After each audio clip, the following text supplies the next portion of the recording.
Your sense of reality, your sense of what is real, is just your interpretation. So one, you create your reality through your interpretation of the data. And that's obvious when you look at some people who see everything negative. They complain a lot. As a matter of fact, that's probably all they do when you talk to them. They complain.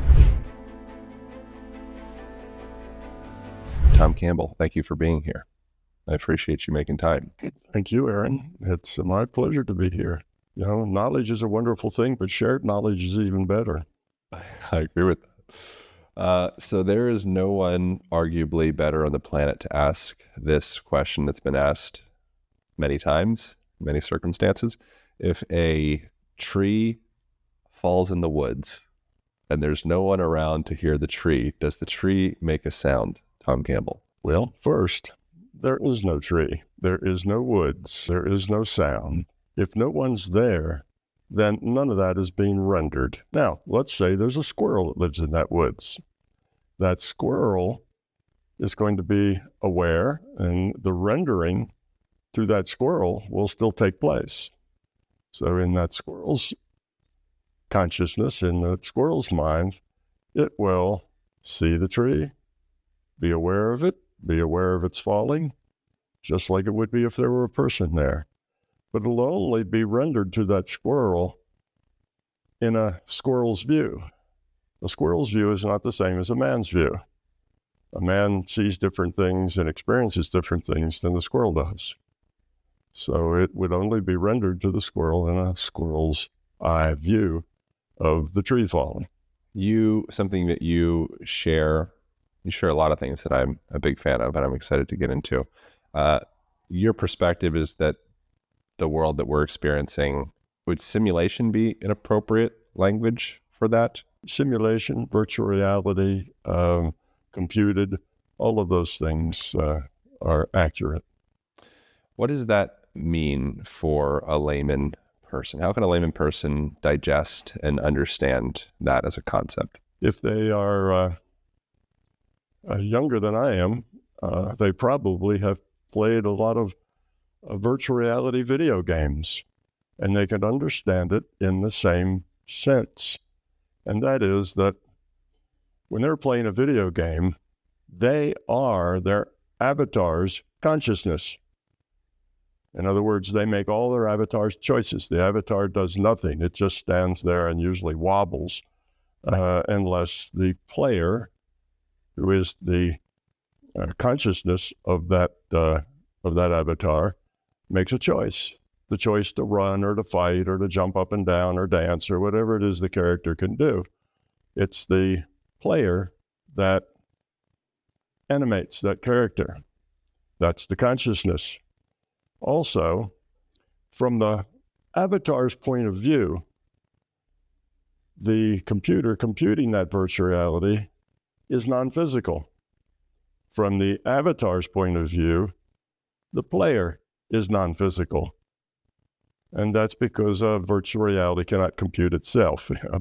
The computation has to be done, as Dr. Fredkin says, in someplace else, other than inside the virtual reality.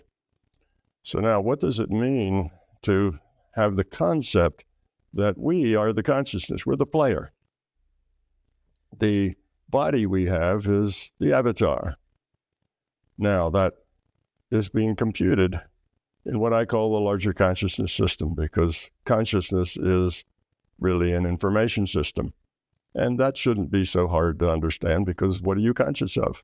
Well, it's information you collect with your five senses. That's what you're aware of. And that's just data input. You take that data and you process it. You compare it to what's in memory. You try to understand it, and then you make a choice based on, well, what do I do with that? What do I do next? What's my reaction to that sense data that I get in? So what is it that takes in data input, processes it, compares it with memory, and then outputs? Well, that sounds like an information system. That's exactly what consciousness is. It's an information system. Part of that information system is computing this virtual reality. Part of that information system is experiencing this virtual reality. And why is that? Because consciousness basically communicates, makes choices, takes in data, processes it, and then does something with it. So that's communication. Consciousness evolves by lowering its entropy. Now, that's a big word for a lot of people. Entropy is a measure of disorder. Okay, it's also a measure of an ability to do something, to change things. Entropy can be seen in either one of those descriptions, and in physics, they show the equivalence of those two ideas. So we'll think of it as a measure of disorder. So what happens in an information system? What happens in consciousness? If all the bits are random, then there is no information. The system orders those bits with its intent because it's consciousness, it's conscious, it's aware, it has choices. It orders those bits, it creates information. And therefore, we can say that an information system evolves by lowering its entropy. When it orders those bits, now it's created order. There's less randomness. All right, so given that, then we have these pieces of consciousness that are interacting with each other. They need a context then to react within. Okay, that's important because otherwise they're just like in a big chat room. All they can do is communicate with each other. Well, how do you lower your entropy in that environment? Well, you don't very quickly. So they create another environment, a computed reality that has very demanding choices, life and death choices. How are you going to interact with the others that are there? How are you going to interact with the environment? Is it going to be to lower entropy, create more order, create more connection, create more but positive interaction? Or is it going to be higher entropy, division, disturbance, chaos? That's, returning to randomness. That's high entropy. So if we look at that, we see that the purpose of consciousness is to lower its entropy. That's its fundamental drive. It does that through cooperation, caring, sharing, compassion, because that's the low entropy interaction with others. Consciousness is a social system. Lots of individuated pieces of consciousness playing avatars. If within the context of the game, they have opportunities to, grab stuff from other people. They can be mean, they can be grabby, they can be selfish, or they can be nice, they can be cooperative. The not nice raises entropy. The being nice and helpful lowers entropy. So that's why the virtual reality needed to be created. That's who you are. You're a piece of consciousness making choices for an avatar. The purpose you have is to lower your entropy and therefore the entropy of the system by making low entropy choices.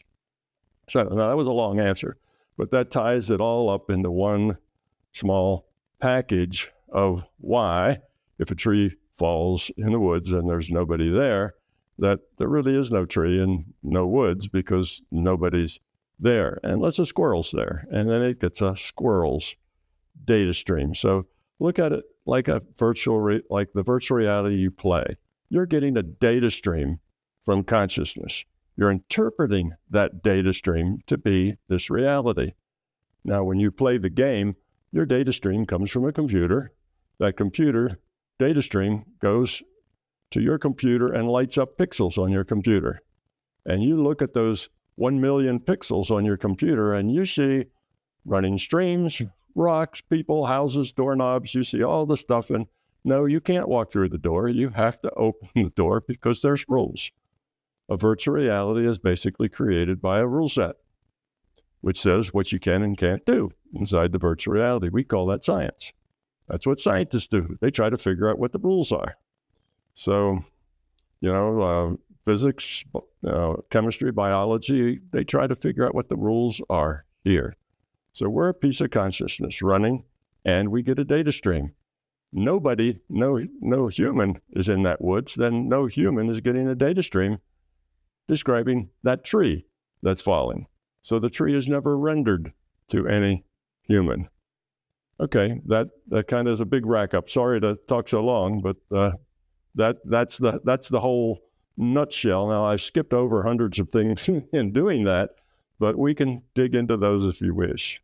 So I want to dig into several of those things. And first, before that, I'd like for folks that, if they're not familiar with you, which I imagine a lot of folks are, why should people be listening to your perspective on these things? I feel like you're a special person because you come from the world of physics and science, and that's your origin, and you've evolved into this metaphysical space. If that's decent language for it, you might have other language. Can you share a little bit about your origin in relationship to physics and science and metaphysics and what that path has been? Yeah, well, actually, it's worked both ways. I came into this world very right brain, very intuitive, extremely so. And I had to work hard to become left brain and become a physicist. Physicists are very left brain. We like logical process. If we can't find logical process, then we just can't go there. Are you still technically a physicist? Are you still working in that field in any specific ways? Yeah, I am technically still a physicist, and here is why. I have, like I say, I have one foot in each camp. Okay, I'm extremely right-brained, and I'm extremely left-brained all at the same time. And those are not incompatible. Matter of fact, if you are very unbalanced, they seem to be incompatible. If you're very left-brained, you will destroy the right brain's intuition. And if you're very right-brained, the logical process will just confuse you. You don't follow it, and you see that it's really not necessary. You can get to the answers without logical process. So if you're unbalanced, then they kind of fight each other. One destroys the other. If you are balanced and you have developed both of those equally, they work together. The right brain gathers information. The left brain looks at the logical implications of that information, and they work as a team. That's a more balanced way. So I'm both of those. I have a foot in both camp. And the physics that I do is that I have come up with and you just heard a very, in the nutshell, encapsulation of it, with a set of concepts that when you logically, as a scientist would do, follow the implications of this viewpoint, you're able to solve paradoxes in physics, in philosophy, in theology, in psychology, all sorts of things that we know are true because we experience them, or more physics talk, because we do experiments that show that they're true. We know they're true, but we don't understand why. Like quantum physics says that at the underneath level of reality is not little pieces of mass, but probability. That's what we get from quantum physics. Relativity says that the speed of light is a constant. Now, both of those cases, those are primary fundamental things in physics that make a lot of difference to what physicists do and think. Speed of light's a constant. The basis of our reality is probability, not matter. But physicists don't understand why. Why should the speed of light be a constant? No other speed is constant. They're all relative. Why should probability be the fundamental basis of our reality when we think matter is? Now, there's a whole lot of other things that are like that. I have a list of about 40 such paradoxes that science, philosophy, and others just know that it's like that, but they have no concept of why. And this concept of mind actually answers all of those. It explains everything that we know already. So I can derive physics, I can derive quantum physics, and I can derive relativity from this understanding of consciousness. Now that seems a little wild claim, but it's true. And when I derive quantum physics, it's not weird physics. It's logical physics, just like all the other branches of physics. So I am a working physicist in that I have come up with the paradigm shift that will take us into the digital age. It'll take us into the information age. It's another way of looking at reality that is better. It's a more general physics. It derives what we know and derives things that we don't know. It also derives the subjective side of reality as well. So it not only derives the objective side, which I call science and physics, but it derives the subjective side. You can look at it and see, why aren't you happy? Why aren't you fulfilled? Why is life a struggle? And those answers can come out very, very logically. There's a logical answer to those things.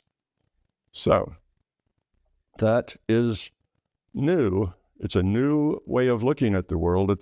It's that new understanding that physicists have been looking for since the early 1920s when quantum physics was first thought of. But no, it's not widely accepted yet. It will be. Truth is not fragile. Eventually it'll float to the top. But the paradigm shift is so big, it takes such a big step, a mental step, to put your arms around it and understand it and appreciate it, that it's going to take a fairly long time before we get it.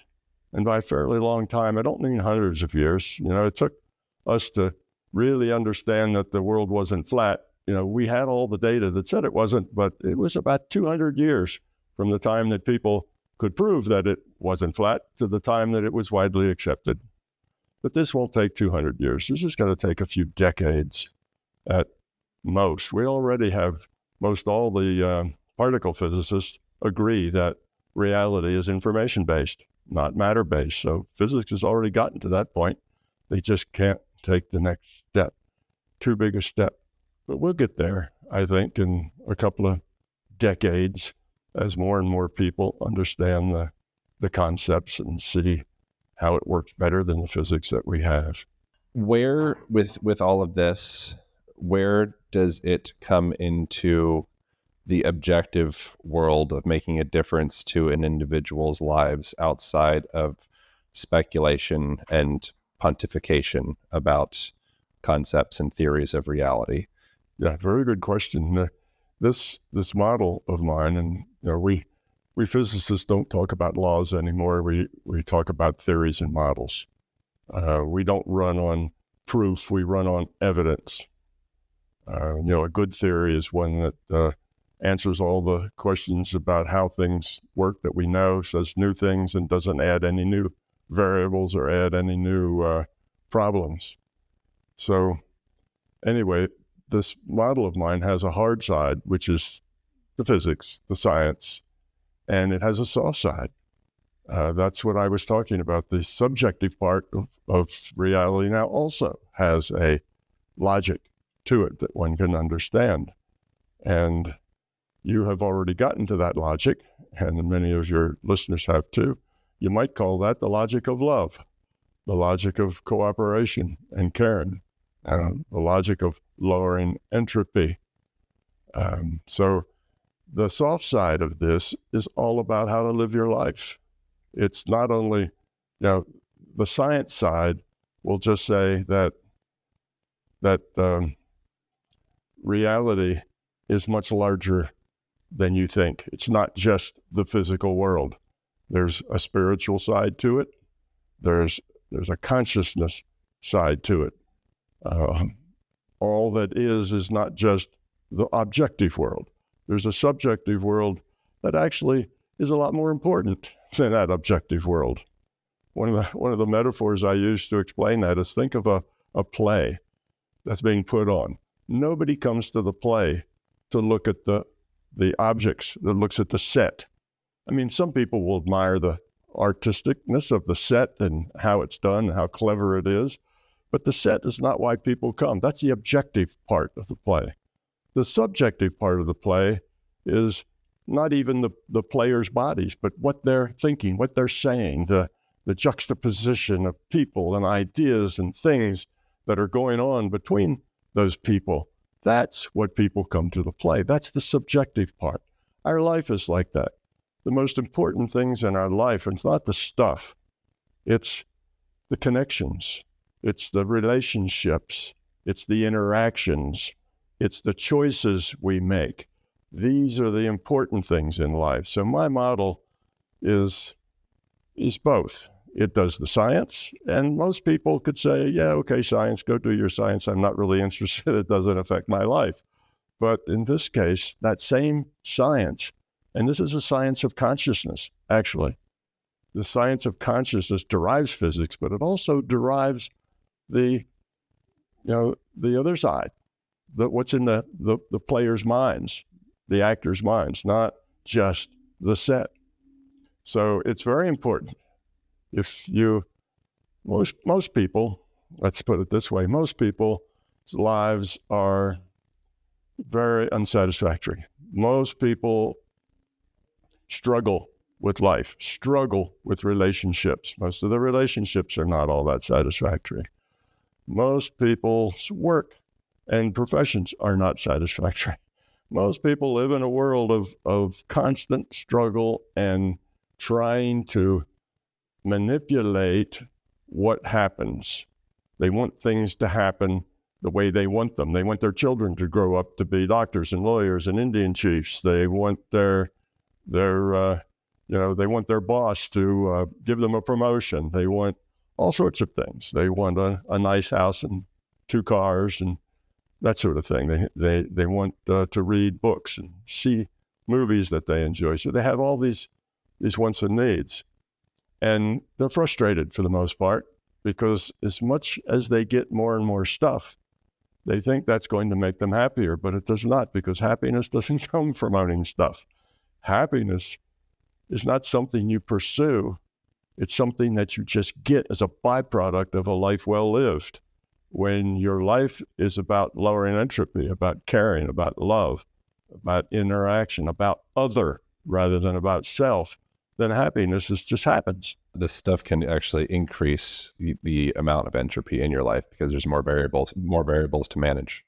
Absolutely. It tends to do that. The more stuff you have, the more stuff you want, the more your life gets focused on stuff. And when you get into that set, you're going to be an unhappy person. Even if you have $10 billion in the bank, you're not going to be a very fulfilled, happy, satisfied individual. You will pretend, perhaps, that you are because you have a lot of control, a lot of power, and a lot of force that you can use, but that's not what makes people happy. Matter of fact, that's what makes people unhappy, is that they focus on the wrong things. Rather than saying, all right, my job is to use my intellect and my intuition to make life come out the way I know it's best for everybody. All right, I want these people need to act like this. My boss needs to have these kind of ideas. My friend, my significant other, my wife, my husband, my children, they need to kind of go down this path. And you're constantly kind of pushing things and manipulating things and whatever to make it come out that way. That's the wrong attitude. You need to just let life happen. And now what's important isn't so much how it turns out. What's important is the quality of the choices you make in that process. So stuff happens and you get to deal with it. And if you deal with it with a low entropy, love and caring about other people, rather than trying to optimize it the way that you think is right, which is basically arrogant and self-centered.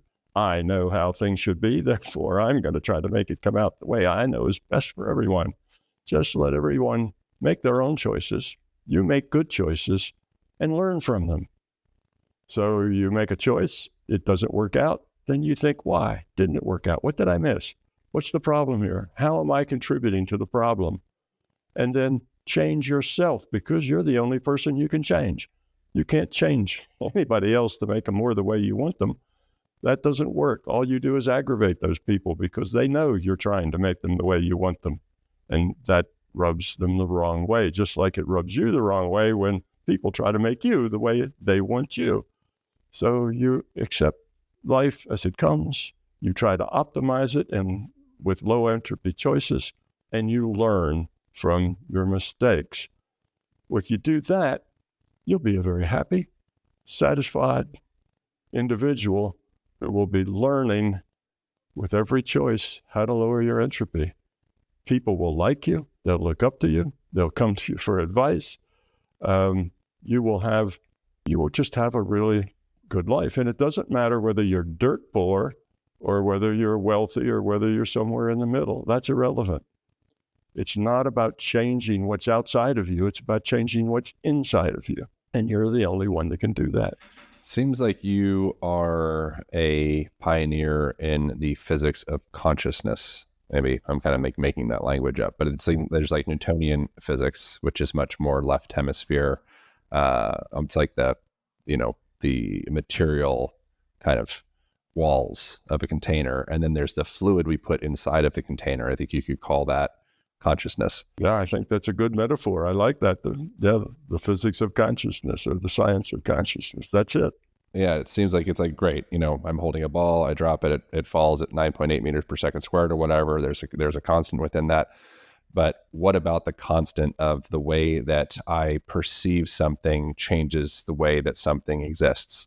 Is there any laws that exist within my consciousness, my perception of the world, the way that I manifest, the way that I think, the way that I perceive? Like, how do my thoughts impact the world around me? Is there physical laws within that? Yes, there are. And there are several. One that's very obvious is that you get a data stream. You interpret that data stream as this physical universe. And your sense of reality, your sense of what is, what's real, is just your interpretation. It's not necessarily what's real. It's your interpretation of what's real. So one, you create your reality through your interpretation of the data. And that's obvious when you look at some people who see everything negative. They complain a lot. As a matter of fact, that's probably all they do when you talk to them. They complain. And usually perpetuate negativity to confirm their bias of reality. Yes, exactly. That perpetuates that negativity. So that's one thing. Your interpretation is your reality. There is not a reality that we all share. There are a bunch of individuals that each creates their own reality from their own interpretations. And because we're in the same culture, we tend to agree with each other about what we see and so on. So, a bunch of players all playing World of Warcraft kind of agree where the rocks are, where the buildings are, and things that they have to do, the tunnels they have to explore, and so on. That map is kind of agreed to, but each one of them approaches it and sees it from their own perspective. Now, that's just one way. There's a second way, and that is this reality is computed, but it's not computed from the bottom up. It's not computed from subatomic particles to atomic particles to molecules to the physical world. It's computed in probability. It's a probabilistic simulation with a rule set. Now, the rule set is generally mostly deterministic, but that's just the rule set. The whole simulation is probability-based. And one of the feedback mechanisms we get, which is, this is a schoolhouse. Think of this universe as it's a school or it's a trainer. It's an entropy reduction trainer for individuated units of consciousness. That's a good way to put it. So one of the rules that gives us feedback, because you need feedback in school, how am I doing, right, is that our intent modifies future probability. Now, the way the model works is that the system is rendering this.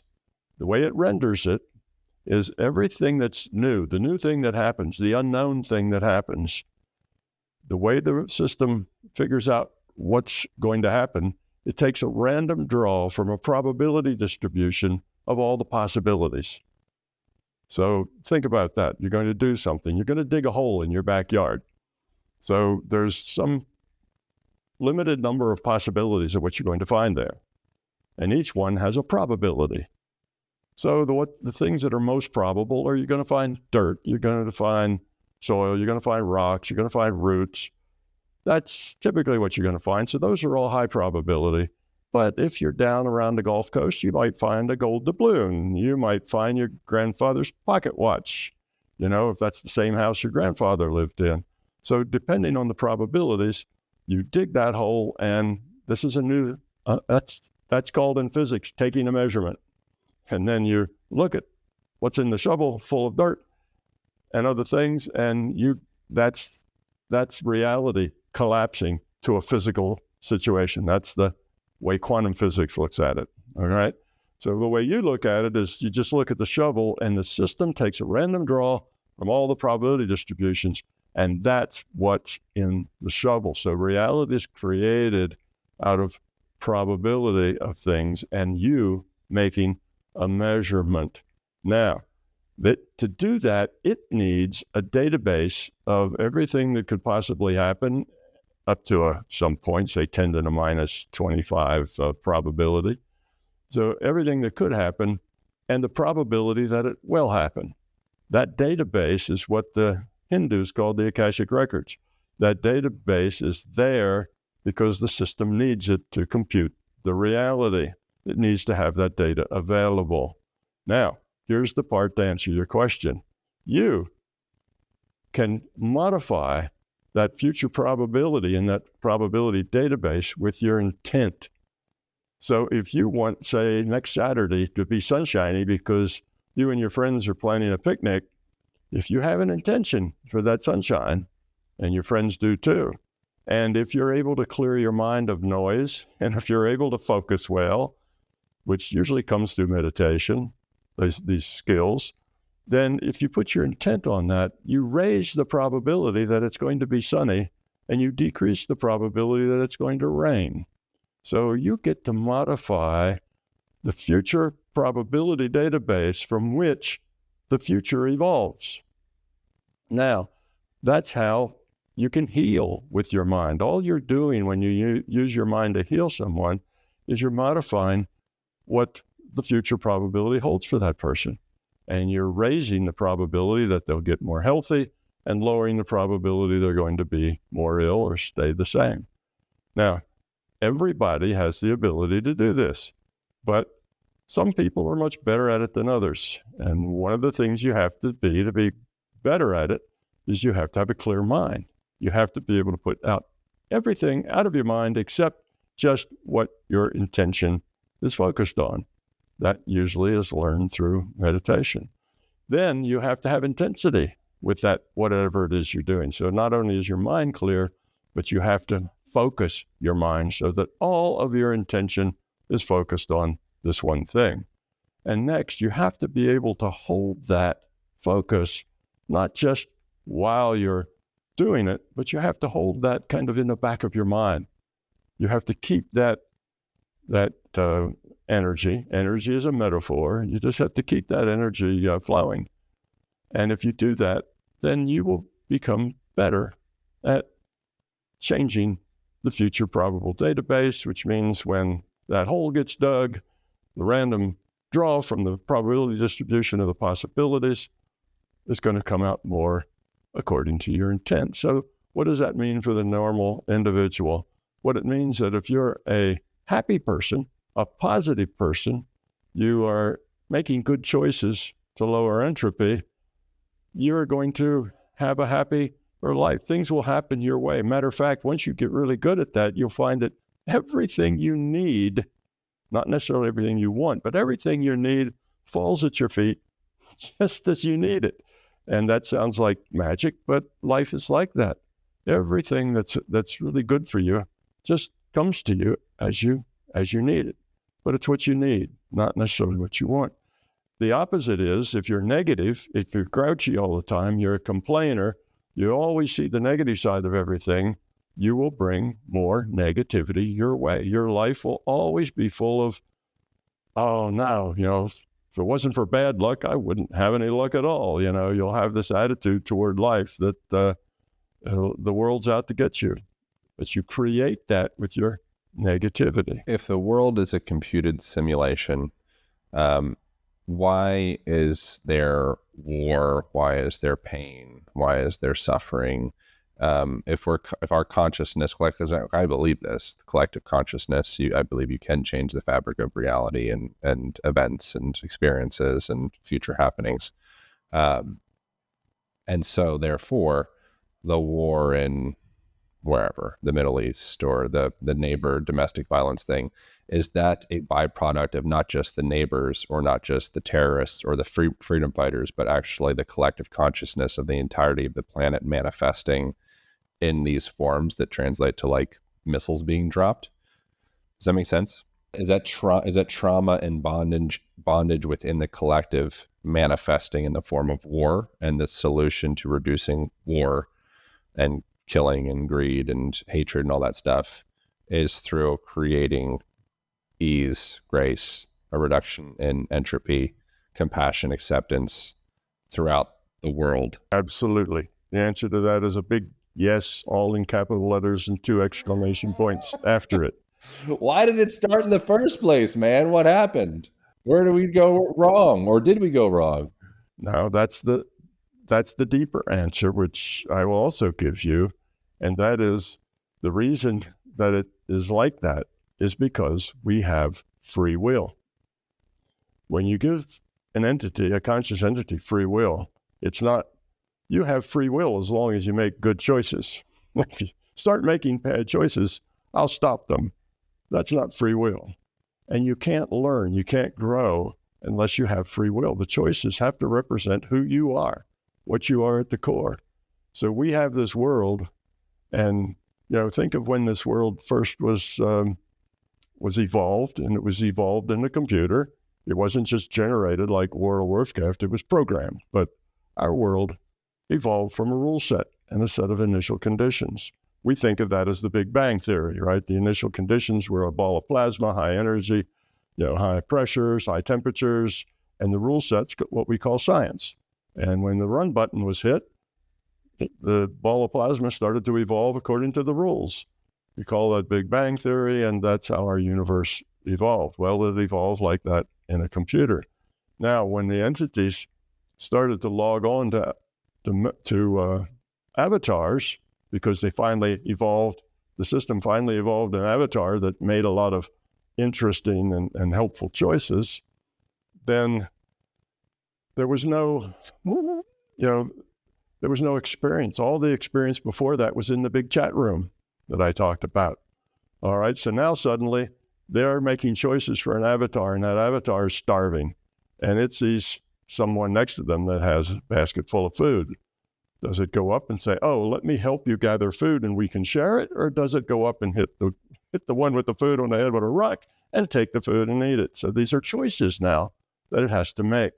And you have to give that entity free will to make bad choices as well as good choices, or the entity can't grow, can't change themselves. They can't grow up unless you give them the freedom to do whatever it is they express, whoever they are. They have to be able to be who they are. So that's why we have all that. That's why it didn't go wrong. It just started with naive, individuated units of consciousness that had only been in a chat room, never experienced the kind of choices that they experienced when they became the players of these avatars. And what they did was what most things do, is it's the law of the jungle. They grabbed rather than helped. They took rather than cooperated, because that was easy. That was the quick solution. I can get food right away if I just take it away from that person and I'm hungry. Or I could cooperate with them and we together could maybe gather 3 times as much food, and we'd all be better off if we cooperated. But that didn't come till later. We didn't get to that cooperation point until much later. So in any case, it went wrong fundamentally because we have free will, but that's not wrong. That's absolutely necessary in the system. And now we humans, we individuated units of consciousness playing humans, are on this long path of evolution, learning to make better choices. And the good news is that we have been evolving, but something like this, evolving, changing yourself, is a slow process. So Homo sapiens been walking around as Homo sapien for about 200,000 years, plus or minus 50% of that. They don't know exactly, but about 200,000 years. So when we started, it was pretty much warlord mentality, control, power, force. Because if you and 10 other people got together and cooperated, you could take things away from individuals very easily. Okay, so that was the first way of going about optimizing your reality, was to take stuff from other people, was to be strong. Control, power, force is the ethic of physical reality. It's the ethic of materialism. It's control, power, force. The world's just out there for you to pluck from it what you need. You take what you need, and that stuff that's out there includes other people. It's not just the environment, but the other people are a part of that environment. You know, I'm me, and everything else and everybody else is something else. So that's why we are where we are. But look back at the last 500 years, and we see we made more progress in the last 500 years than we did in the 195,000 years before that. It's accelerating. And the way the curve runs, like any curve like this, it's accelerating. It's like it's very slowly growing, and then it goes quickly. And we now are right about at that knee where it started to grow more quickly. We have learned more. We've grown up more in the last 200 years than we had in the previous 300 or 400 or 500 years before that. So that's the good news. This conversation I could imagine a religious person hearing the idea that this is a simulation or a computation. I could imagine there being some like feathers potentially ruffled. And I feel like there's a lot of similarities. Another word for what you're saying from like Hindu religion, you could say like this is the Maya, the illusion. And we're engaging in this Mayan illusion. And that's like another version of language for this. Is there some type of, if this is a computation and a simulation, where is the little boy or girl playing the game? Is there some consciousness, higher consciousness that is operating this? Like, what is the point of reality? What is the point of consciousness? What is the point of going towards entropy or away from entropy? Like, what is the point of anything, Tom Campbell? Okay. Yeah, good question. I've already touched on some of this, but I'll help. It's a lot of individual pieces that I'm telling you in a story. To get all the pieces together would have to be a 3-day conversation, not an hour or hour and a half conversation. But let me pull it all together like this, okay? I thought also, you started with an idea about religion. I thought also that religious people would have a quarrel with what I was saying. But as it turned out, that's not the case. I've had any number of people who, this is one lady wrote me an email and said, Tom, I am a very religious person. I've always been very serious about my religion. She happened to be Christian. And she said, now everywhere I go, I take 2 books with me, the Bible and my Big T.O.E. And I was really pleased with that. I thought, well, that's wonderful. But I've gotten that 10 times more than I've gotten any negativity. I've gotten almost no negativity. And what these people see is they see the larger consciousness system, which is what you're saying. Is there any larger entity? Is there a larger thing there? Yes, it's the larger consciousness system. Now, we're just pieces of that system. We're just subsets. If you're into computer talk, we're virtual machines inside the mainframe. We're subsets of it, so we have all the attributes of it. Us and the larger conscious system are both, individuated units of consciousness. It's just we're very small, and it's much larger, has a much bigger viewpoint. Or like a fractal of God. Yeah, we're a piece of that larger consciousness system. So as we evolve, our entropy is lowered. We evolve the quality of our consciousness, which is the same way as saying we lower the entropy of our consciousness. We evolve the quality of our consciousness. The whole system actually gets bumped up a tiny bit because we are a part of that system. So yes, there's this relationship between us and the system. We're pieces of it. It created us. It made these subsets, these virtual machines, because otherwise its evolution was stalled. It was just one consciousness interacting with itself. But if you give multiple consciousnesses free will, now they're going to get different viewpoints eventually, and that will make for a lot more possibilities of what you can do, ideas you can come up with. So the more entities you have with free will interacting positively with each other, the more synergy you can develop between all those free wills. So that was the reason why the individuated units of consciousness were developed. It created these subsets of itself. But now it is the operating system, if you like that. It's also the computer that's computing. So the larger consciousness system takes a part of itself, configures it like a computer, and computes this virtual reality. So consciousness is fundamental. Everything else is virtual. Consciousness is the source of everything else. Now, then somebody will ask, well, where did that source come from? Well, we can't answer that. And that's not because we're not smart enough.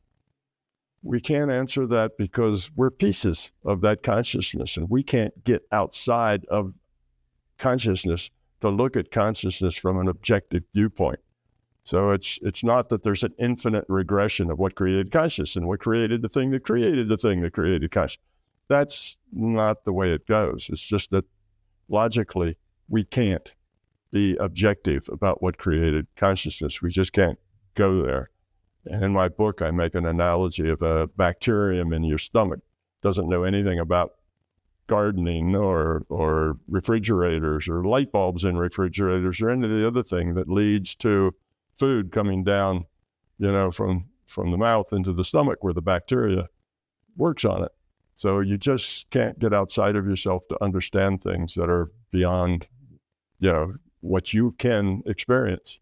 Have you ever smoked DMT or taken ayahuasca? No, never done any of that. What do you think about, because that's something that in that realm, people report experiencing and I've personally experienced, but I'm not attached to my experience being objectively anything, but a sensation of like the dissolution of the self and a integration or connection or like unicity sensation with all that is, and the bounds and the stress of the self kind of come out, and the story of the self can kind of temporarily be paused.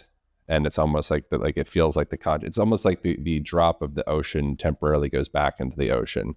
And then you kind of come back to the other side as the drop again, but with the memory of the ocean in a way, which I'd imagine. I've also done Vipassana meditation and like a darkness retreat and some other things that are, towards like meditation without substances. And it feels like if a person sits still with themselves long enough and just allows, as opposed to forces enough, eventually they kind of come back into that similar space where they start to kind of, experience like unicity. Is that your experience? Well, yes. The problem, the drug experience is a real experience. It's not that is a hallucination that has no basis in reality. That is a real experience, but it has a fundamental problem that goes with it. And I'm not, I don't think all drugs are evil, hallucinogens. It's not that they're evil. It's just that they are, if they were studied rationally, which is very difficult in our culture because our culture prohibits studying these substances except under very tightly controlled circumstances. So we don't really know much about them. We have a lot more ignorance about them than we have knowledge about them. We don't have deep knowledge about their value, and I've tried them at this and tried them at that. What do they do? Well, we've done just a little with marijuana, and that now people can get that for medical reasons. It helps with pain. It helps with other things. So we're beginning to learn a little bit about these. And as we do, we'll probably find useful functions for them. But there's a problem in using these to gain, what should we say, spiritual growth. You don't get spiritual growth from an experience. What the experience shows you is possibilities. But to take these possibilities and turn them into growth, you have to change. who you are, not just you have to integrate, you have to change who you are. It's not just taking a pill. Taking a pill does not change who you are. Now, it may change your perspective. Suddenly, somebody takes a pill and they see they're one with reality. They are everything. They're a leaf. They're a blade of grass. They don't have any personal identity anymore. They're just oneness with all. And they have that experience, and that will change them emotionally and maybe intellectually. But unless they take the steps to change who they are inside in a fundamental way, not just, ooh, it was a wonderful experience, and now I know all that's real, that won't help you grow up much. The amount of growth you get out of that is minuscule. It shows you what it does. I think is it's kind of like a relationship in a way. It provides a reflection to where in your life are you acting out of entropy? Where in your life are you acting out of fear? Like where does disorganization exist in your life? And your previous habituated sober mind might have just been going through the rounds. You're like, oh, this is fine. And I think that is the potential benefit. Is it can be very painful, which is why a lot of people have resistance around psychedelics. And I'm not pro or against or whatever. It's just my own experience. But I think that like the pain of knowing some of the ways that we actually are acting out of alignment and are acting in entropy, sometimes it feels better to just not know about it. And the psychedelic oftentimes will present that to the table. It can be very uncomfortable. And then afterwards, it's like, now what do you do with that? Do you choose to reorganize, or you choose to just keep going? You can keep going. It's fine. But now you know. Yeah. And if what you do is you keep taking the drug to have that experience, that actually then has a very negative outcome for people. Now, you can get that same experience in a lot of meditators. People who start meditation, they have exactly the same experience. They get frightened. They start to see who they are at a deeper level, and it scares them, and they quit the meditation because they have a negative experience with it. Now, here's the big difference between them. If you go the meditation route, you will eventually get to know who you are, get to understand a larger reality, get to understand you as consciousness, and hopefully that will lead you to want to have a higher quality of consciousness. It will lead you to seeing a bigger reality, which will reduce your self-centeredness. It'll reduce your arrogance as you see yourself as a very small part of something very much larger than you. And people then will call that spirituality. Well, it's basically just getting to know yourself as consciousness. So in that way, you grow, you change yourself, you realize that you are being negative. You do complain a lot. You blame things that you don't like on other people. But you have responsibility. If you don't say, oh, well, George made me angry. No, you chose to be angry. George just triggered your fear. And because George triggered a fear of yours, you got angry. But that you own that fear. You own that anger. It's yours. So you end up taking responsibility for your life. So if you go that path, you have a much higher probability of changing and growing and becoming a better person, becoming more, seeing bigger pictures. If you pop a pill and say, wow, that was amazing. I was one with everything. It was tremendous. Oh, pop another pill. Wow, that was amazing. Yeah, I see how reality works now. That's great. Pop another pill, and you see pretty soon you're detached from the virtual reality that you're in to make choices growing up. And you want to take this leap into understanding and leap into spirituality without doing the work, without actually changing who you are. And it doesn't work. It ends up doing more damage than good. So I've run into any number of people who said, well, I took ayahuasca, I took this, and I did it twice. And it showed me this other way of being. So I stopped taking it and started working on becoming that. And they look back and they say, well, ayahuasca was a good thing for me. And I would agree with them. It was a good thing for them, but only because they stopped taking the drug at some point and said, I need to attain this on my own. I need to own it. I can't get it out. I can't get spiritual growth out of a drug. That's something I have to develop inside myself. So in that way, these drugs can be helpful. But when they become, wow, that was such a great experience, I'd like to experience it again. Now, it's a peak experience, but so is a roller coaster that does 5 flips. That's a peak experience too.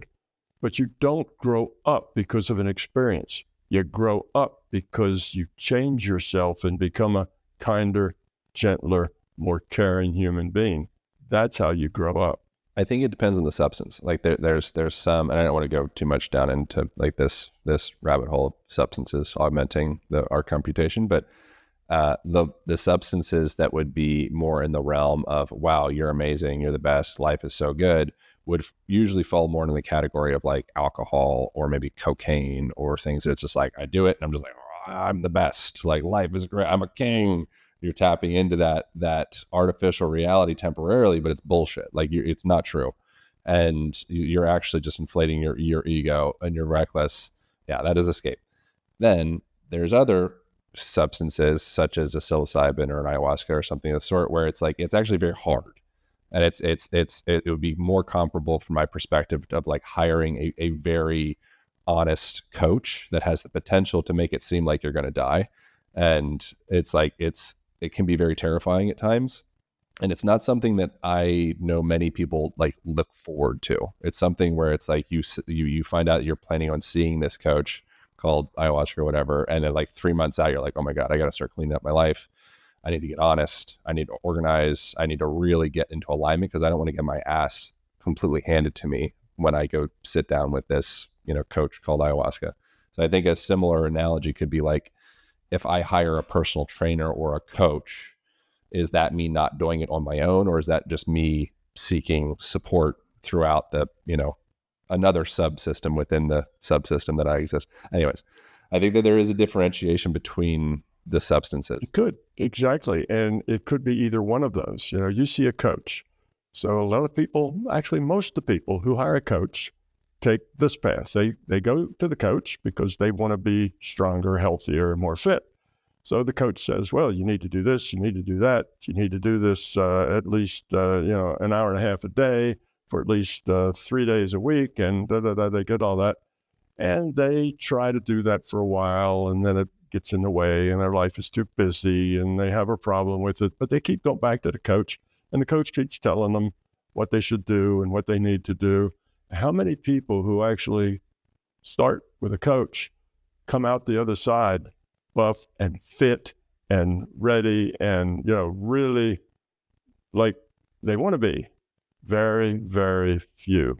Most people work at it for a while, but life intervenes and it's as a priority gets put near the bottom and they just don't have time for this and they can't do it now. And they stop doing those exercises when it starts to feel hard. And anyway, I'd say that 80% of the people that go to a coach probably quit somewhere after a year or two and it just goes away and they actually end up back about where they were in the first place.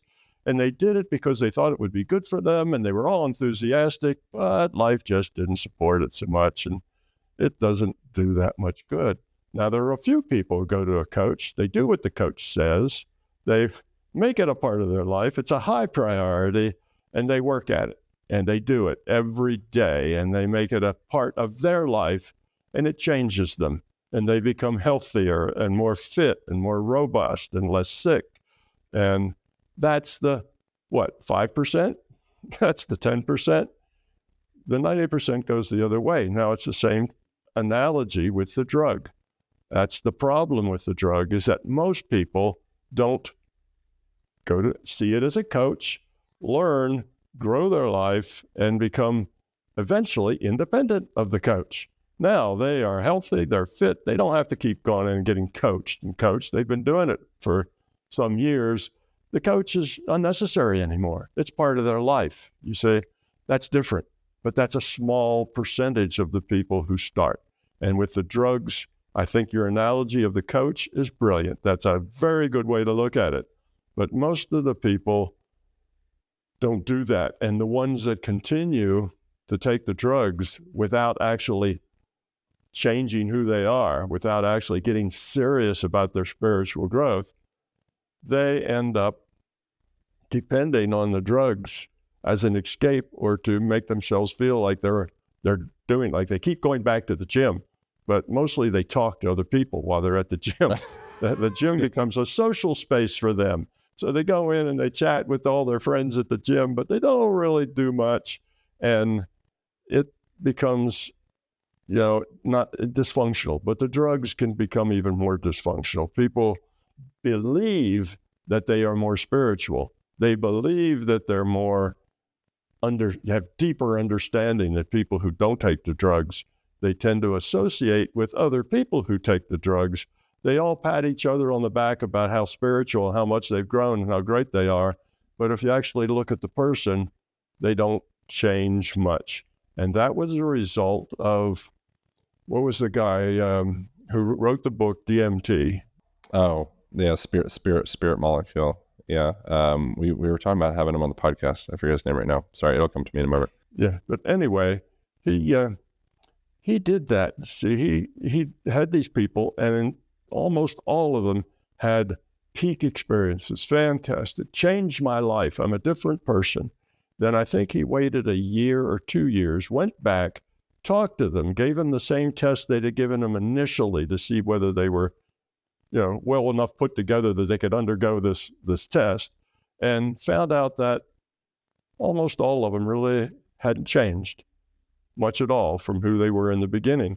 While they were there taking their DMT, they were changed people. Now they were new, and it didn't last. A year or 2 years later, they were the same people they had been before they started. You get like a really strong 2 week new car smell after doing a retreat like that, where it's like and then I think it really truly is the opportunity to like, okay, now is the moment that you either choose to dig in and truly, quote unquote, like do the work to create structural change to integrate this into your life, or you can just move on. I want to ask you about remote viewing. What is your experience with remote viewing? Have you done remote viewing like at like a governmental level? I heard that you were involved with some remote viewing stuff. No, I don't do it officially. I've done a lot of that. When I was first. What is remote viewing, and can anyone remote view? Can anyone learn how to remote view? Yeah, what is remote viewing? Remote viewing is all the paranormal things, including remote viewing, are done through your intuitive channel. Your consciousness has 2 different ways of processing information. One of them is intellectual, and the tool there is called logic. Then you have the intuitive side, and the intuitive side has nothing to do with logic. It's not logic-based at all. It's intuitive. You just know. Now, remote viewing is collecting data out of this database. And I mentioned before why the database got constructed, where it is. It's in consciousness. It's part of this larger consciousness system. It's required to run the virtual reality. You can get into that database. I told you the database was everything that possibly could happen and the probability that it would. Well, as time goes by, then the future probable database becomes an historical database. Everything that could have happened and the probability that it would have. And there's a little thread running through that big history database is what actually did happen. That's just a thread running through everything that could have happened and the probability that it would have. Now that database is there for us to look at. And the database is very up to date because in this virtual reality, the update time is very, very small. It gets updated very quickly. So you can go to that database, and with your intent, you can query the database just like you query Google. You can query the database. So you go with an intent to know what is going on or what exists at a particular location on the planet. And you go, I see it. It's the Eiffel Tower. Oh, it's the pyramids. Oh, I just see a lot of crisscross lines and this and that. Well, you're looking at a chain link fence because that's what was where the target was. So you are using your intent to collect data out of the database. The remote viewers started out believing that they were just able to see other places. Then they realized that that was kind of within range. And then they realized they could see other places anywhere on the planet.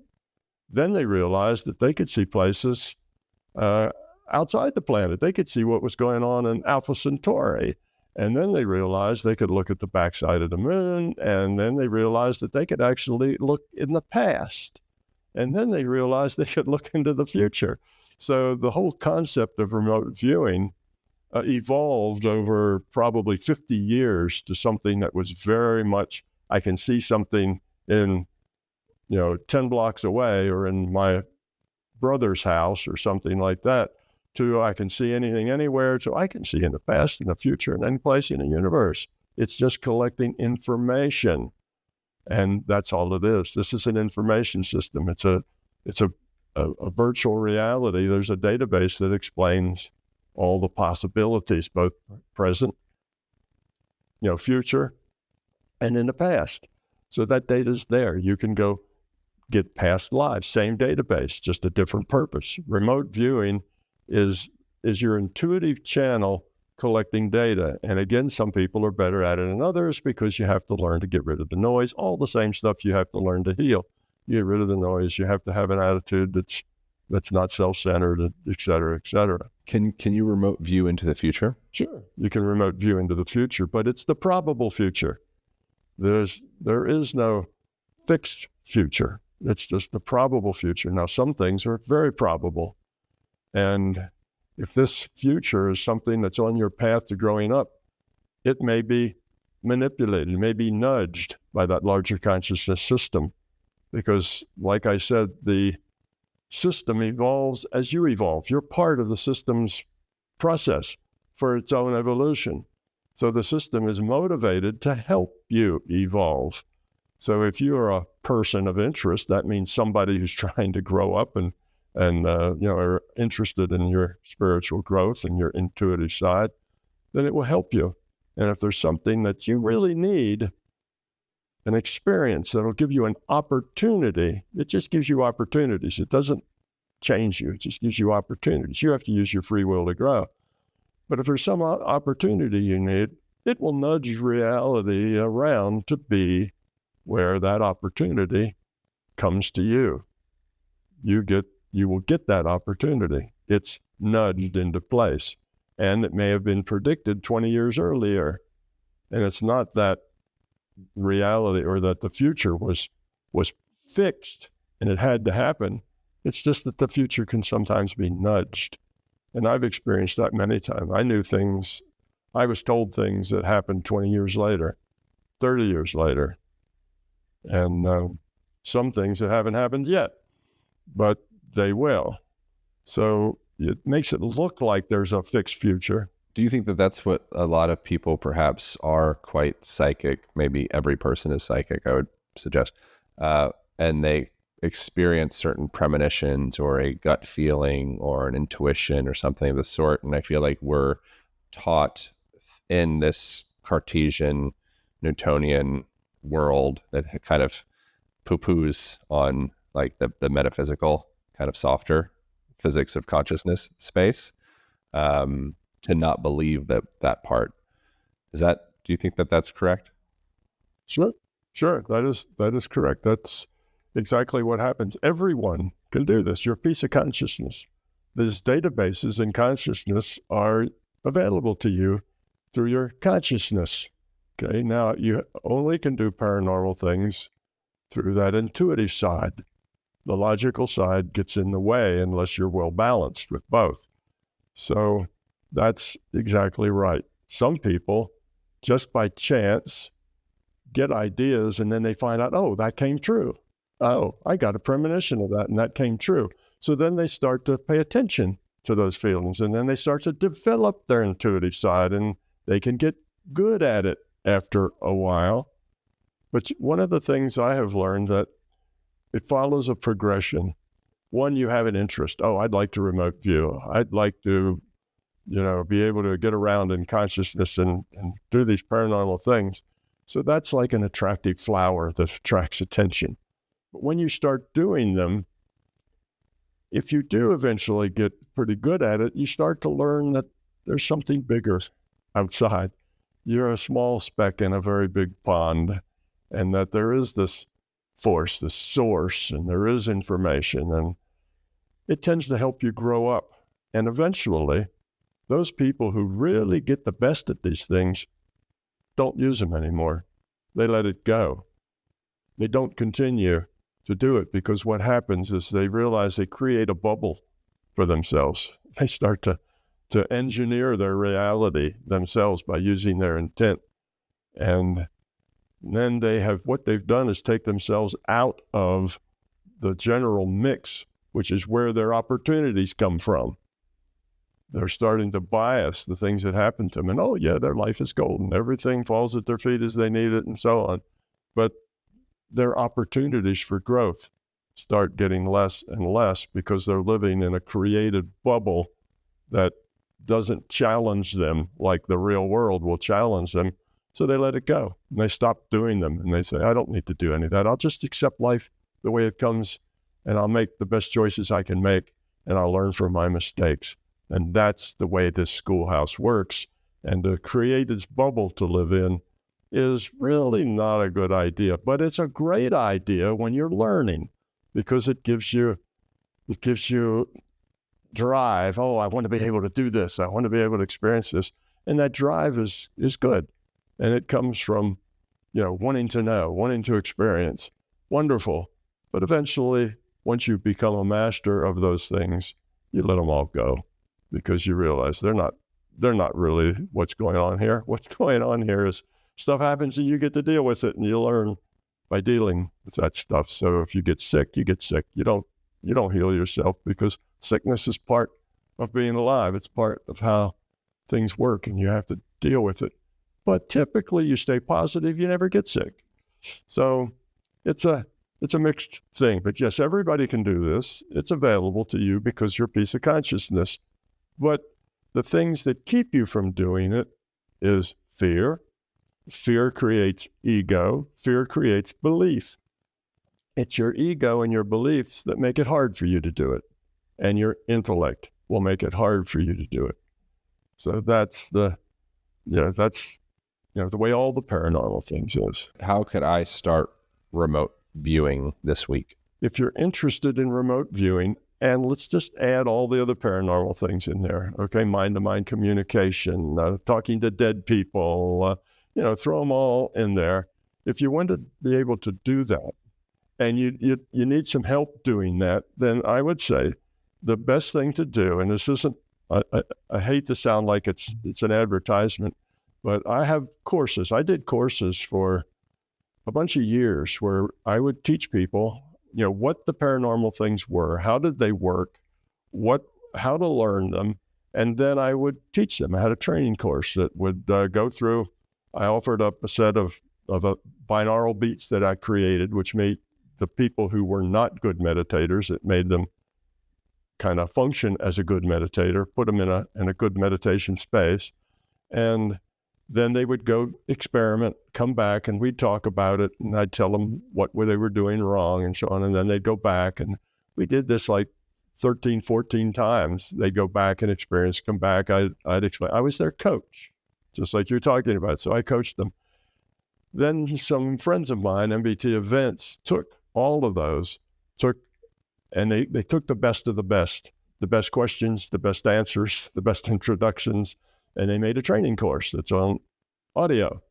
And you can go to my website, which is www.mbtevents, my-big-toe. And if you go there, you'll see there's a product that's called Exploring Consciousness and Everything Paranormal. And it doesn't cost a whole lot. It's it takes you, it's like 5-day course, but you can do it, every day for 5 weeks if you want to. Could you give me the overview of it? You can learn things faster if you do it intensely, whether you're learning a language or whatever. So the 5 days, if you could take the 5 days, you'll get more out of it than if you spread it out. But still, the overview is I explain each paranormal thing. Remote viewing is 1 day. I explain what remote viewing is, how to do it, how it works. people go do it, they come back, they ask questions. I answer their questions. Nothing happened. I didn't have anything. I mean, overview of how to do it without buying the course. And then if you want to get, what would be like, if there was like a few bullet points of like, do this 30 minutes each day, do something. Right. All the paranormal things would be basically the same thing. What you do is, one, you have to learn to let go of your sense data. So you need to be able to let your sense data just go away. Now, people will think that's difficult, but you do that when you read a good book. When you read a really interesting book, somebody could walk behind you and you'd never know they were there. You've let go of your sense data. Now, when I say that, I mean, if the phone rang, you'd hear it, but you wouldn't process it. You'd say, the phone's just ringing, and you'd let it go. But if you're expecting a very important call, you could go take the call. So when you let your sense data go, what I mean is you stop processing sense data, just like you do when you read a good book, except when you read the book, you're processing what's going on in the book. So now stop reading the book and still let go of all your sense data. Stop processing it. That's called a good meditation state. Okay, and when you are successful with that, you become aware in a state I call point consciousness. And at that state, you're just aware that you exist. It's the Descartes, state. I think, therefore I am. I'm aware. I'm conscious. Therefore I exist. I am. And that's point consciousness. From point consciousness, that's the launch pad. Once you get into the point consciousness state, then you can launch with your intent to do all kinds of things. You can go out of body. You can get data from the database. And as you practice these things, they get easier and easier and easier. So the launch point is point consciousness. If you meditate, say for 10 years, point consciousness should be an easy attainment, and you can get there in a few minutes. If you practice a whole lot and it becomes part of your life, you can get there in a few seconds. And eventually you can get there in fractions of a second. You can just shift into that space and shift out of it without a problem. So eventually you'll get to the point that you live in a much larger reality than most people live in. All this information comes to you as you need it. And you don't live in the physical reality so much as you live in a bigger reality. That's eventually what happens, where you end up going. So anybody can remote view if you just learn to let go of your sense data. It's just like you do when you're reading a good book, but let go of the book as well. Put yourself in that state. Most people, their minds will suddenly come up with, what's this going to happen? What's she going to say? Do I have to do this? And you start planning your stuff and your head's full of noise. I just call that noise. That's just mental noise. And you have to learn how to shut that off. And I will give this as a kind of a hope to those people who are hopelessly intellectual. Their intellect won't let their intuitive side go. It keeps crashing in. They want to talk to their dead Uncle Fred. So they say, all right, dead Uncle Fred, are you out there? And they hear a voice. Yes, I'm here. And the intellect says, oh, was that really Uncle Fred? Or did you just make that up? So the intellect crashes it, and then it's gone. You've lost the bubble on it. So for those people who are hopelessly intellectual and they can't seem to just let their intuition be, because the intuition doesn't go out and grab it, it just opens itself to it, and the intent brings it there. So it's not a matter of you have to chase it down and grab it. You don't. You just have to open to it, and it's there. So anyway, there is another way to get there without meditation. You can do it through imagination. And in fact, most people who do this a lot end up taking the imagination route because it's quicker. And that is that if you can imagine something, but it needs to be something that is gripping, something that really holds your attention, something that you can smell, you can taste, you can feel it. It's consuming all of your senses. And you imagine that, And once you get to the point where that imagined story starts to has a life of its own, you're no longer making up all the things that all the characters are saying. They're just saying things and you're just part of it. When you get to that point, then that's basically the same, let's put it this way, it's basically the same space. You have let go of your own source of information and let the larger consciousness system feed you a data stream. The larger conscious system will feed you a data stream that picks up on your story exactly and takes it someplace else. But that's also something that takes some skill. You have to work at your imagination until you can get it to that point that you can quickly let go of your own story and get the story from the larger consciousness system. And it's an easy way to say do out of body. Now, most people have done that. They've got into an imaginative thing. They've given a speech or talked to their girlfriend or something, and they have this stuff in their imagination, and it just becomes a thing of itself. They're no longer putting all the words in everybody's mouth. It just starts to roll.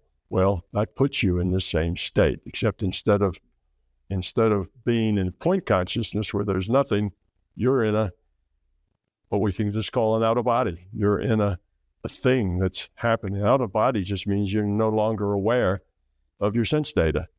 That defines an out of body. It's a simple thing to do. You can do that in fractions of a second once you learn how to do it. So the paranormal is normal. The para is just because it's not intellectual. And in our culture, we spend years and years and years honing and perfecting our intellectual side, and we completely ignore our intuitive side. So most people have less accurate intuitive side than they did when they were 2 years old. When they were 2 and 3 years old, their intuitive side was pretty well developed. And kids that are autistic often develop their intuitive side because their intellectual side doesn't work. It's got physical problems and doesn't work. So all they have left is their intuitive side. And they eventually learn how to hear what people are thinking and doing other things because they've developed that side necessarily because they didn't have the intellectual side. So it's not like a rare talent that some people have. Everybody can do these things. It's just a matter of practice and having the right attitude. Well, let me say one other thing about it, and that'll clarify it for you. You have 3 sources for data streams. A data stream can come to you from 3 different sources. One source is the larger consciousness system. That tends to be the main source. The other source is another person, because you can just use your intent, send messages to other people, and they can do that to you. So your data stream can be sent to you from another consciousness. Thirdly, you are a consciousness. That's what you are. You can create a data stream, and we call that imagination. You create a data stream that you feed to yourself. Now, the problem with all of that is there are no tags on these 3 separate data stream sources. So you never know whether you're getting something from some other consciousness, the larger conscious system, or from yourself. It all just, it can be all 3. You could be getting it from all 3 at the same time, and you wouldn't be able to say which is which.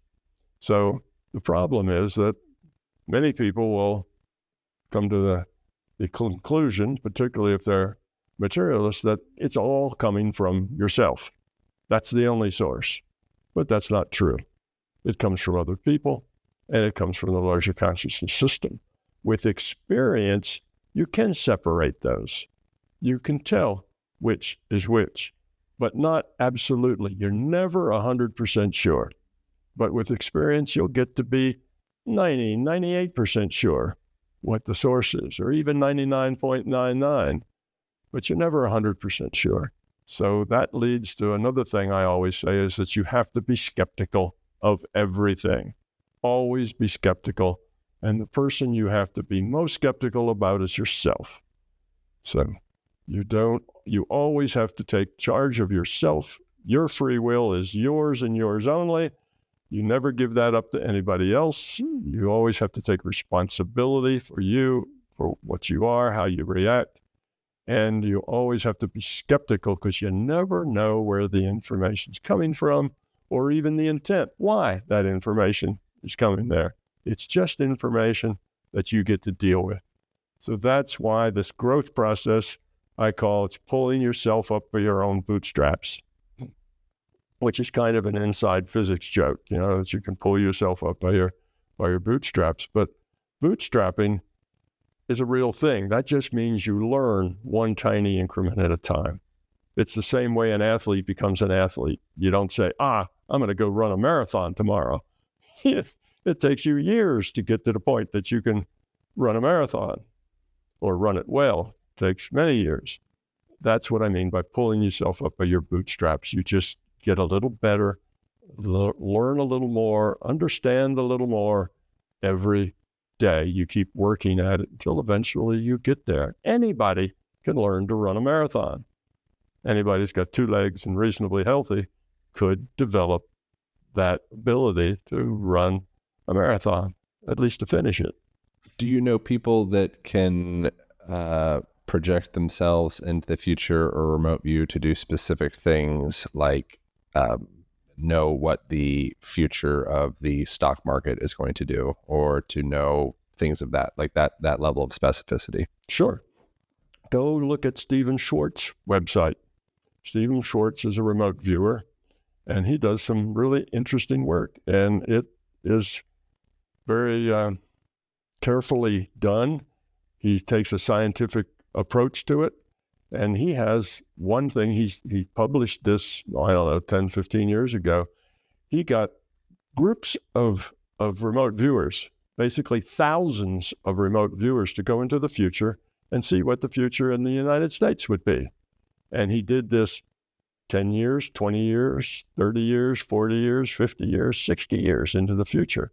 And he'd get these many thousands of remote viewers doing it, practiced remote viewers, people who did a lot of remote viewing, not just anybody. And then he would do the statistics on 80% of them said it would be like this. Only 50, there were 5 different things that were happening, but there's about, 20%, in all of them was like, nothing. But if they were 80 or 90%, all said one thing, and he collected all these, and he can give you a whole view of the United States up through 2060.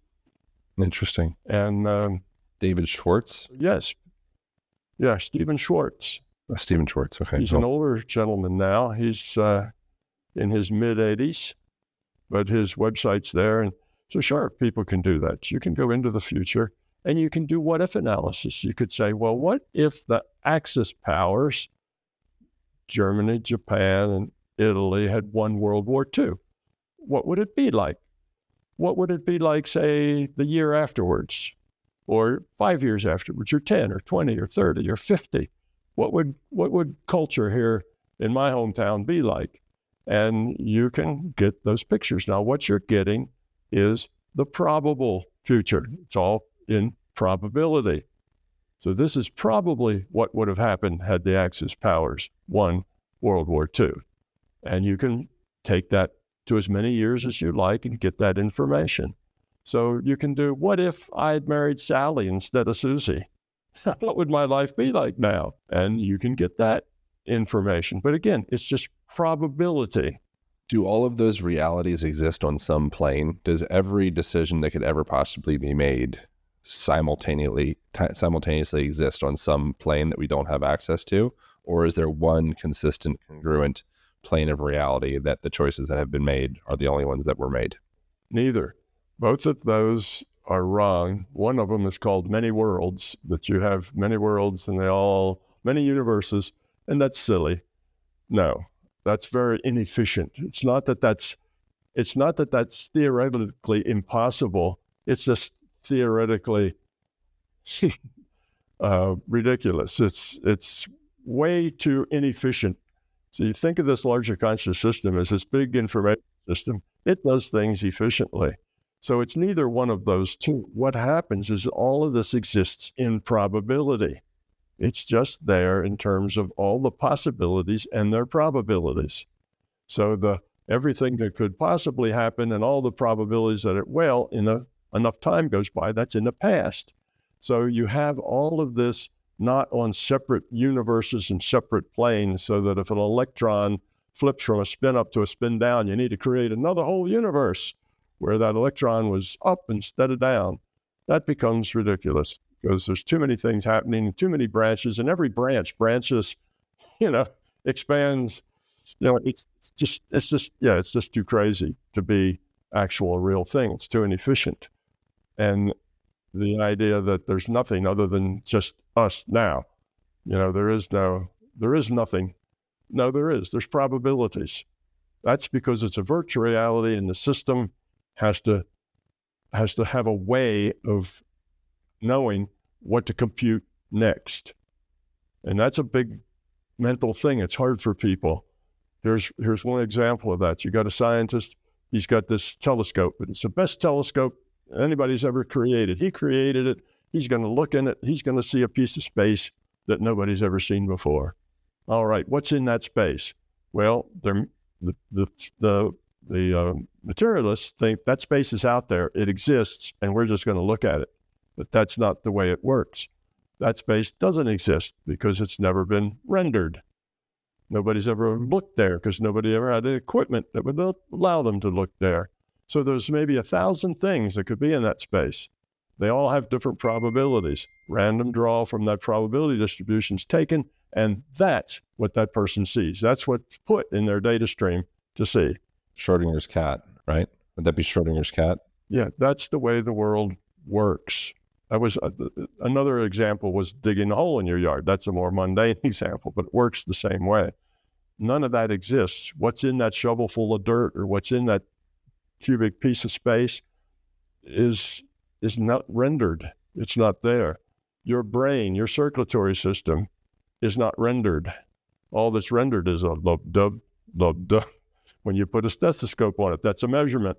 So you get the data of that measurement. You can hear it, but none of that's rendered. All your thoughts, all your memory, all that's in consciousness. This is an avatar. It's just eye candy so people can look at it and see what's in play. Looking at a bunch of data sheets is very difficult to see what's in play. So we get it in a virtual reality. We get a data stream.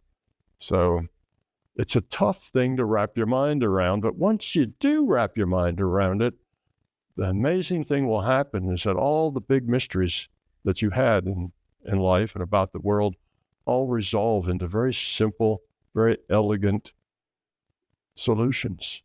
All those paradoxes, very simply and elegantly, there's an answer. Why is the speed of light a constant? Well, it's a virtual reality. As fast as you can go through contiguous space in a virtual reality is 1 pixel of distance per 1 pixel of time. That's the speed limit. Every virtual reality has a speed limit. Even World of Warcraft has a speed limit. It's just the nature of a computed reality. That's why C is a constant. So that's just a very simple, elegant solution to a big mystery. You see, so once you understand this, all the big mysteries, all the things about the paranormal and how they work and so on, they all just disappear. It becomes obvious. And even why you're unhappy and why you complain George for making you angry, all just falls out as a obvious, rational, logical process. Yeah, as long as you're in a victim mindset mentality, you're essentially being like a non-player. You're like not engaged in this. You're in a state of stasis, which is fine. It's fine for you to do that, but you are exiting the game, is my perspective of it. And once you choose to lean into accountability and responsibility and agency of literally everything that is within this computation or simulation, however you want to call it, is a product of this, I. Therefore, this thing I call I, or this thing that is called I, has the power to create change. But as long as we're in that place of they did that to me, then you were just like you're a non-player. You're not actually in the game at that point, from my perspective. Well, I agree with that entirely, except I would change the metaphor just slightly. You're still in the game. You're out on the playing field, but instead of being up and actually playing the game, you have lain down, gotten to the fetal position, and started sucking your thumb. And you're just lying there on the ground, sucking your thumb, and you're ignoring all the game. But you're still in the field. Other people have to walk around you. You know, you're still in the field. You're there, but you've taken yourself out of the game. But you can't take yourself out of the game, actually, and you can't take yourself out of the game by dying either, because when you die, you just get put back in the game. So you might as well stand up and play. Yeah, I mean, like a non-player character, you know, where you're like, you're there, you're kind of bobbing around, but you haven't really, like, the lights aren't really on. Like, you're not actually making agentic decisions. You're just kind of a part of the flow of things, and it's fine, whatever. But I think that coming into that place of agency allows the lights to come online and allows a person to start to create the reality. Exactly. Yeah, getting into the victim state and so on is probably the worst place to possibly be, where the only thing you can do is wallow in your own self-pity. That is kind of the null state of playing the game. I do agree. But, you know, there are NPCs that come in. The system can throw an NPC someplace that it needs somebody to do something specifically. So those do occur now and then, but not a whole lot. There's lots of little interesting things that we could talk about out on the periphery of all of this. We'll have to do another conversation.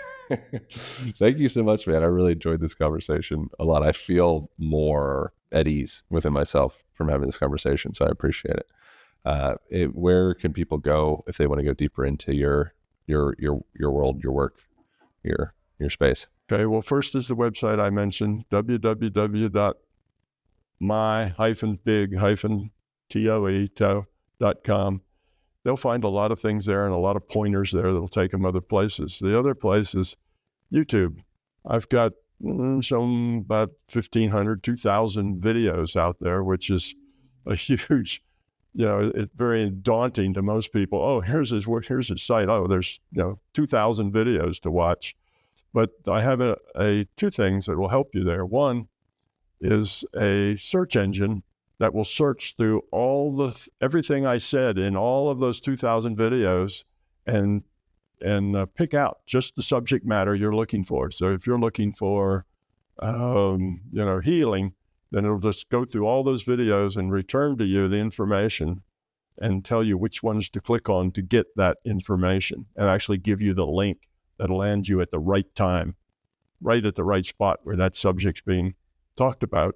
And the other thing I have is a thing I call AI Guy. And the AI Guy speaks in my voice, and he has been especially trained on my material. So he has looked at all the videos, actually all the text from all, the videos were turned into text and they were fed to him. He's familiar with my books and everything I've ever said that's been recorded. And that makes him very, very good. So we've tried to trick him. People will ask me questions, hard questions, and then they'll ask the AI guy the same questions, and he's excellent. He's very, very good at being me. So those are two things that you can go to. I have things there that talk about science. If you really want to get into the science of it, I got a whole science section in the playlists. If you are interested in the soft side and you're interested in, say, relationships, how you're going to deal with people and with your significant other and your spouses and your children, then all of that's discussed on the soft side. I've got interviews that I do just on that subject. So you can find both of those.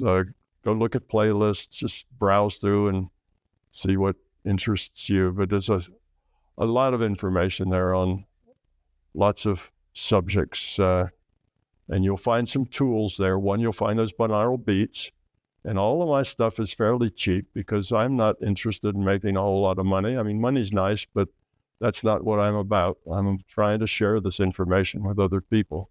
So that 5-day course, if you'd bought somebody's 5-day course, it probably cost you $2,000, $3,000, $5,000. Mine's, I think, $400. So it's it's priced to get people who are serious. It's not given away for free because then it's not worth much. People don't want things that are free because free things aren't worth much. But in any case, most of what you need, you'll find for very low prices. I think the binaural beats are, I don't know, $10, $15 a piece, or you can buy a whole set of them for like $30, get like 15 or 14 of them. And I have several sets. And anyway, so all that stuff's there if you're interested. You want to do paranormal things, then get the product that I mentioned, Exploring Reality and everything paranormal. It'll tell you how to do paranormal stuff. Well, thank you, man. I appreciate you. Hopefully get to do this again, go deeper into some of these wormholes. That's it. That's all. Thank you all for tuning in. I'll see you next week.